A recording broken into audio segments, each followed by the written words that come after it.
Para el almacenamiento de la información digital se han desarrollado distintas formas con una continua miniaturización. Una de las formas es a través de variaciones magnéticas implantadas en un metal. Dentro de esta caja hermética se contienen uno o más discos, generalmente de aluminio con una fina cápsula de óxido de hierro en su superficie. Todos ellos se hacen girar como si fueran uno solo a través de un motor que mantiene una velocidad exacta. Las revoluciones por minuto pueden variar desde 4.500 a 15.000 revoluciones por minuto dependiendo del disco, y se mantienen en movimiento todo el tiempo, incluso cuando no se usa, para que cada vez que se requiera su uso no se haya que esperar que vuelva a conseguir las revoluciones deseadas, a excepción de algunas netbooks que apagan el motor del disco cuando no se usa para ahorrar energía. El brazo es el encargado de posicionar el cabezal en una zona deseada con una enorme precisión. Hay un brazo a ambos lados de cada disco para aprovechar ambas superficies. Si hubiera 3 discos, habrían 6 brazos. Todos los brazos se mueven como uno solo. El cabezal es un dispositivo electromagnético capaz de leer, escribir y borrar datos en el disco. Solo pueden entrar en acción un cabezal por vez. El cabezal nunca debe tocar el disco porque podría ocasionar una ruptura. Para ello, se lubrica la superficie del disco. Un efecto que se asegura de que no se toquen es que al girar rápidamente los discos, se genera un viento que causa una separación de los cabezales. Una de las razones por las que los discos son herméticos es porque si ingresa una partícula, podría ocasionar rupturas. De la misma forma en que un destornillador consigue un poco de capacidad magnética luego de tocar un imán, el cabezal genera microimanes en la superficie en el proceso de grabación. La presencia de un imán es un 1 lógico. Mientras el disco gira, se va implantando una secuencia de microimanes que representan los datos. Para leer la información, se pasa el cabezal encima de ellos y se deja que generen corriente en el cabezal, recibiendo así una señal de ceros y unos. Con el paso de los años, los mecanismos se fueron haciendo más precisos, permitiendo albergar mayor cantidad de datos por centímetro cuadrado. Se fueron empleando distintas formas para grabar datos. Por ejemplo, se implementó un circuito electrónico avanzado que con algoritmos podía procesar una señal defectuosa. De esta forma, los datos se podían colocar de forma más densa y la señal difusa procedente de ellos se lograba procesar e interpretar. Los discos, aunque parezcan una superficie uniforme, poseen una estructura. Están divididos en pistas y, al igual que las porciones de una torta, se dividen en sectores.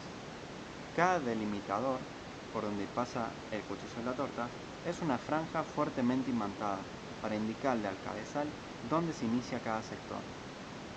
Cada parte que generamos tiene que tener la misma cantidad de información, independientemente de su tamaño. Quiere decir que va a estar más densa la información en el anillo más pequeño que en el anillo más grande. Suponiendo que la cantidad de datos que se pueden agregar por cada fracción es de 512 bytes, si quisiéramos calcular el tamaño total del disco, multiplicaríamos la cantidad de sectores por la cantidad de pistas. Esto nos daría la cantidad de partecitas que se forman.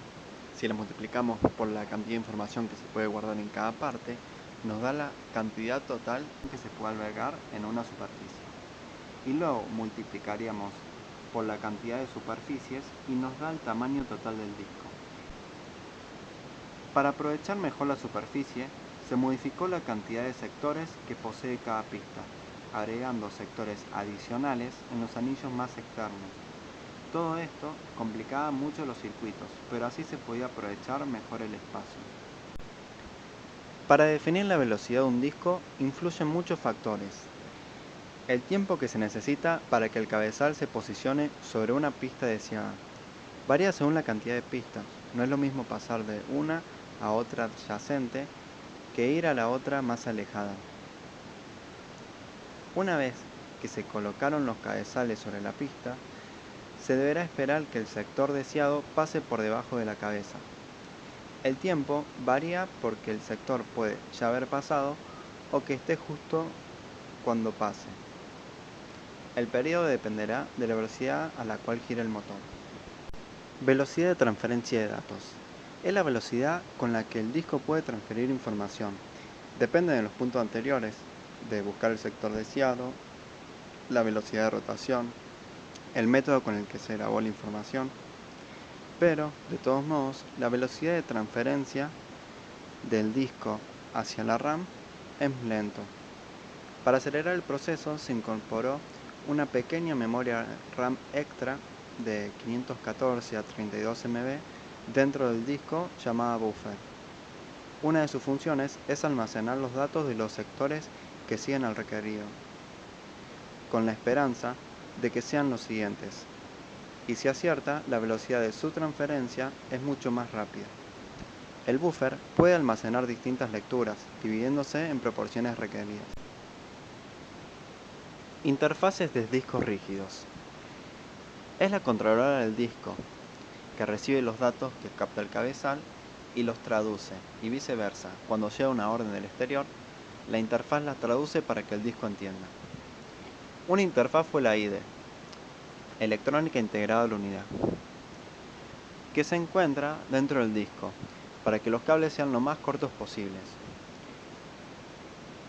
Esta interfaz usa el método de agregar más sectores a las pistas exteriores. Por lo tanto, se crea un circuito para simular que todos los anillos tienen las mismas áreas. Estos parámetros ficticios se tienen que registrar en la BIOS. Le miente, por así decirlo. Los primeros discos solo podían tener hasta 524 MB. Para ello, se expanden los bits que se emplean para referenciar cada sector, a 2 a la 28. Quiere decir que ahora un disco podía tener mayor cantidad de sectores, que multiplicadas por la cantidad de información que podemos ingresar en cada sector, nos da el tamaño total del disco. La interfaz IDE también tuvo otras mejoras. Permitió conectar dos discos a un solo conector de la placa madre, aunque las controladoras de los discos no funcionan al mismo tiempo. Uno funciona como maestro y el otro como esclavo. La velocidad del esclavo al principio era limitada, pero luego lo mejoraron. Los discos tienen un nuevo sistema de corrección de errores. Si en una pista hay un error, se pasa a un sector reservado, que está entre pistas. Actualmente, esta forma de interfaz quedó en el pasado y han saliendo diferentes interfaces que se van mejorando constantemente, aportando mayores cantidades de transferencia de datos. Por ejemplo, la SCSI es una interfaz de sistema de computación pequeños. Posee 68 pines y se conecta en el puerto PCI Express. Al principio se podían conectar 7 dispositivos y luego se permitió 15. Posee una inteligencia propia que libera al micro de algunas tareas.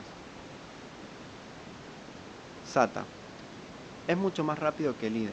Posee nuevas mejoras técnicas que el IDE no soportaba, aunque le permiten mayores velocidades de transferencia de información y mayor capacidad de almacenamiento, aunque cada disco usa un conector de la placa madre para sí mismo, no lo puede compartir, y posee una vida útil menor que el IDE.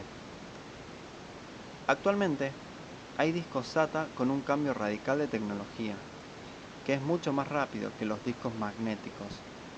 Es, por así decirlo, como si toda la información estuviera dentro de un buffer enorme. USB. Los pendrive son muy comunes. Es un sistema de memoria flash muy parecido al SSD. Son pequeños, livianos. Se permite conectar hasta 127 dispositivos a la misma computadora. Cada conector, suponiendo que es la versión 3.0, puede transferir hasta 640 MB. Interfaz FireWire. Es como un USB, pero permite controlar desde la computadora lo que conectamos a través de él. Por ejemplo, si conectas una cámara, puedes usarla para filmar desde la computadora. Al hablar de comparaciones de velocidades, es más rápido que el USB 3.0, pero están en constante cambio, superándose mutuamente. Thunderbolt salió en el 2011. Hasta ahora, es la interfaz más rápida. Permite conectar hasta 6 periféricos y está pensado para que pueda funcionar con fibra óptica en vez de cobre. Proporciona 10 GB por segundo, gigabit. Las placas madres ahora salen con un puerto integrado, pero si no está la opción de agregarlo con un puerto PCI Express,